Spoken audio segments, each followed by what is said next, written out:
जवाब जो है वो शुरू किया। जो 3 इल्ज़ामात जो उन्होंने मखदूम अली खान साहब ने इन आर्गूमेंट से ड्राइव किए हैं, निकाले हैं, वो ये थे कि वज़ीर आज़म ने कौम से खिताब में और कौमी असम्बली से खिताब में झूठ बोला और कौम से सच को छुपाया। दूसरा ये था कि 20 मिलियन US डॉलर का जो तोहफा हुसैन साहब ने नवाज शरीफ साहब को दिया उस पर टैक्स अवॉइड किया गया। तीसरा ये था कि मरियम सफदर जो हैं वो प्राइम मिनिस्टर की डिपेंडेंट हैं और उनके एसेट्स और प्रॉपर्टीज़ जो हैं वो दरअसल वज़ीर आज़म की हैं। ये 3 इल्ज़ामात के ऊपर आज जो मखदूम अली खान साहब हैं उन्होंने अपना जवाब शुरू किया।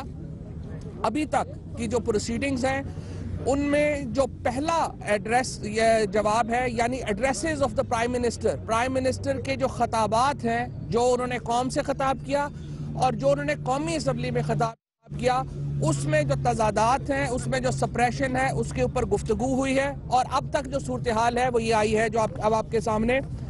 पहली बात ये है कि जो जजेस ने जो सवालात किए हैं, पहली बात उन्होंने ये करी है जो मखदूम अली खान साहब ने कि वो जो प्राइम मिनिस्टर की तकरीर है उसकी बिना के ऊपर ये अदालत कोई हुक्म जारी नहीं कर सकती। सो आर्टिकल 66 जो है आइन का, उसकी अभी डेफिनेशन वो कहते हैं कि इसके ऊपर कोई हुक्म जारी नहीं कर सकती। और वजीर आजम ने ब्रॉड जो प्रिंसिप पहले इन्होंने सलमान भट्ट साहब ने, आपको याद है, कहा था पॉलिटिकल स्टेटमेंट थी, आज उन्होंने कहा ब्रॉड फैक्ट्स लगाए गए हैं। और यही जज साहब ने उनको याद कराया कि पहले आपके वकील ने कहा था कि ये पॉलिटिकल स्टेटमेंट थी। तो उसके बाद मखदूम अली खान साहब ने कहा कि देखते हैं कि इस टर्म को आज मीडिया कैसे लेता है। तो जनाब, मीडिया झूठ को झूठ ही लेगा। वो भी आपने झूठ कहा था, आज भी जो है वो झूठ कह रहे हैं। दूसरी अहम बात जो मखदूम साहब ने उठाई है, वो कहते हैं कि नवाज शरीफ साहब जो है ना अपने वालिद साहब के पैसों का कोई हिसाब देने के जिम्मेदार है, ना अपने बच्चों के पैसों का हिसाब देने का कोई जिम्मेदार है। वजीर आजम साहब अपने वालिद का 9 मिलियन US डॉलर इस्तेमाल कर सकते हैं, लेकिन उसका सोर्स बताने के जिम्मेदार नहीं है। अपने बच्चों को पैसे दे सकते हैं, लेकिन उनका सोर्स बताने के वो जिम्मेदार नहीं है। इसी तरह से जो जस्टिस एजाजुल हसन साहब ने उनको याद दिलाया कि जो तकरीर नवाज शरीफ साहब ने असम्बली में की थी वो तहरीरी तकरीर थी, और ये उस वक्त हो रही थी जबकि स्कैंडल जो है वो अपने रूज पे पहुंच गया था और वजीर आजम साहब को अच्छी तरह पता था कि कमीशन बनना है, जजमेंट आनी है, और उसके बाद वजीर आजम ने ये तकरीर जो है ये की थी। इसके साथ साथ जो सबसे अहम आज मैं ये समझता हूँ अब तक की जो हासिले बहस है वो ये रिमार्क्स है जज साहब के कि यूं लगता है कि आपके पास जो फैक्ट्री लगाई गई थी उसका कोई सबूत नहीं है, यानी गल्फ स्टेट के लगाए जाने का कोई सबूत नहीं है, जद्दा की स्टील मिल के लगाए जाने का कोई सबूत जो है वो नहीं है। ये जो बुनियादें बनाई गई, और उसके जवाब में उन्होंने ये कहा कि जो अरबी शहजादा है उसने अभी 130 मिलियन डॉलर की पिकासो की पेंटिंग खरीदी है। अगर देखे पूरी कौम में हम ये समझते हैं कि आर्मी चीफ को जाके सऊदीया में नौकरी नहीं करनी चाहिए, तो ये क्या बेहतर है कि पाकिस्तान के वजीर आजम को इस तरह से अरबी शहजादे पैसे देते रहे और वो अपने घर में रखते रहे। पाकिस्तान के लोग इस वक्त जवाब चाहते हैं वजीर आजम से कि जो अरबों रुपए की प्रॉपर्टीज उन्होंने बनाई उनका वो हिसाब दे। ये मानना कि ये हिसाब ना उनके वालिद साहब का हिसाब उनके पास है ना बच्चों का उनके पास है, इससे बात चलेगी नहीं।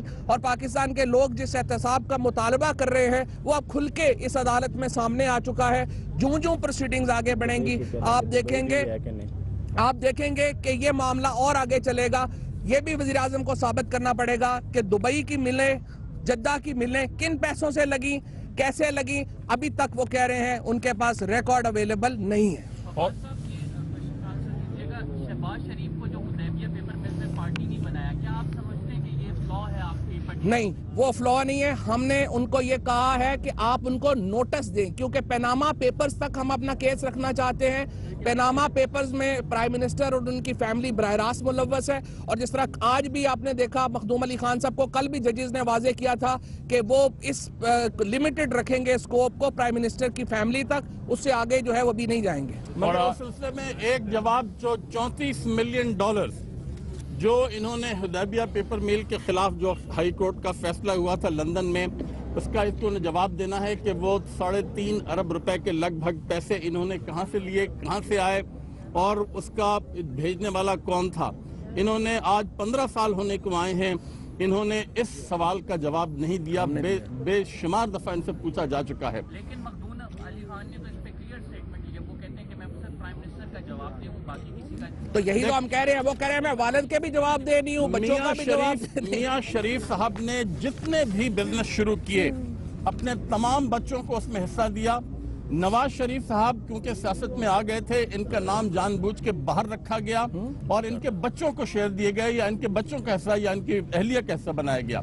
अब्बास शरीफ मरहूम, शहबाज शरीफ, उनकी औलादें, तो ये बात सामने आ जाती है कि नवाज शरीफ साहब, इनकी फैमिली में हमेशा से ये रिवाज रहा है, आज भी है कि जब भी ये नया कारोबार शुरू करते हैं उसमें सारी फैमिली मुलव्वस होती है। और ख़ास तौर पे मियां शरीफ साहब ने अपनी ज़िंदगी में जो भी कारोबार शुरू किया सब बच्चों को उसमें हिस्सा दिया था।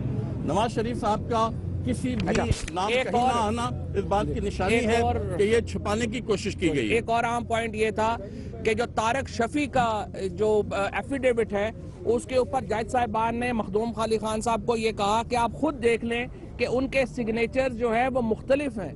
उनके सिग्नेचर एक के ऊपर मुख्तलिफ है, दूसरे के ऊपर मुख्तलिफ है, और उसके लिए कोई जरूरत नहीं, आपको नेकेड आई से नजर आता है कि किस तरह से जाली एफिडेविट जो है वो बनाए गए हैं। अब मसला यह है कि झूठ के पाँव नहीं होते, रोजाना नई डॉक्यूमेंट्स बनाते हैं, वो पिछली डॉक्यूमेंट से मुख्तलिफ हो जाती है। तो अभी लग ही हो रहा है कि बुरी तरह फंसे हुए हैं और समझ नहीं आ रही कि बाहर कैसे निकलना है। समंदर गहरा है और समंदर से निकलने की जो तैराकी का फन चाहिए वो है नहीं। अब देखते हैं आगे क्या बनता है। और एक आखिरी बात यह है कि इन्होंने आपसे कतरी लेटर के सिलसिले में पहले इन्होंने कोशिश की कि दुबई से कुछ कागजात इनको मिल जाएं जिससे ये साबित कर सकें कि ये पैसे कानूनी तौर पर वहाँ पर इनको मैसर थे। मगर जब वहाँ पे नाकामी हुई तो इन्होंने अपने नुमाइंदों को, और हमें पता है वो कौन लोग थे, अपने नुमाइंदों को इन्होंने कतर भेजा। वहाँ पे इनके पुराने दोस्त सैफ साहब जो सेनेटर वो मौजूद हैं, उन्होंने इनकी मदद की और कतरी शहजादे से वो एक जाली लेटर लिखवा लिया जिसकी तफसीलात आपके पास मौजूद है। और आज जो नून लीग के वकील का दफा है वो आज बिल्कुल वाज़ेह है कि एक तोते मैना की कहानी है वो सुनाई जा रही है अदालत को, जिसपे जो है वो अदालत में भी फाजिल जज साहब ने भी ये कहा कि आप हमें जो है वो हमारा वक्त ज़ाया कर रहे हैं, अपने असल केस के सामने अपने असल केस के सामने आए। और एक और जो बड़ी अहम बात है इसके अंदर कि आज ये तोते मैने की कहानी के अंदर बताया गया है कि मियां शरीफ साहब जो हैं वो ऐसे ही लगता है इनकी दफा से कि मियां शरीफ साहब जो हैं पहले नवाज शरीफ के ख्वाब में आए। उन्होंने बताया कि बेटा मैंने 70s में जो है वो गल्फ स्टील मिल लगाई थी और उसके बाद जद्दा मिल लगाई, तो प्राइम मिनिस्टर ने उसी ख्वाब की बुनियाद के ऊपर आके असेंबली में तकरीर कर दी। उसके बाद जो है वो मियां शरीफ साहब जो है वो प्राइम मिनिस्टर के ख्वाब में नहीं आए, हुसैन नवाज के ख्वाब में चले गए कि बेटा मैंने जो है वो कतर में भी थानी के साथ जो है वो इन्वेस्टमेंट की हुई है और उसके पैसे जो हैं वो आपको मिलेंगे। जब उनकी डेथ हुई तो 2006 के अंदर उसकी सेटलमेंट हो गई। इनके पास ना कोई रिकॉर्ड मौजूद है, ना रसीदें मौजूद हैं, तमाम सबूत देने के अंदर ये नाकाम हो चुके हैं। ना 9 मन तेल होगा, ना राधा नाचेगी, ये सिर्फ जो है यहाँ के अंदर आके डुगडुगनी बचाएंगे और रसीदें देने में नाकाम है। और किस तरह अगर इनसे सवाल पूछें कि इनका खानदान जो है वो वजीर आजम बनने के लिए तैयार है, नवाज शरीफ की बेटी जो है वो मरियम नवाज पनामा रानी अगले वजीर आजम बनने के ख्वाब देख रही है, हमजा शहबाज जो है वो पंजाब के वजीर आला बनने के ख्वाब देख रहे हैं। सुप्रीम कोर्ट में पैनमा पेपर्स की समाअत में वक्फा है। वजीर आजम नवाज शरीफ के वकील मखदूम अली खान के दलाइल जारी थे। इस वक्फे के दौरान PTI के रहनुमा जो सुप्रीम कोर्ट के बाहर मीडिया से गुफ्तगू कर रहे थे, उन्होंने कहा कि वजीर आजम के वकील ने दौरान समाअत 3 इल्जामात पर दलाइल दिए हैं। वजीर आजम के वकील ने दलाइल दिए कि उनके मौक्कल की तकरीर पर कोई फैसला जारी नहीं किया जा सकता।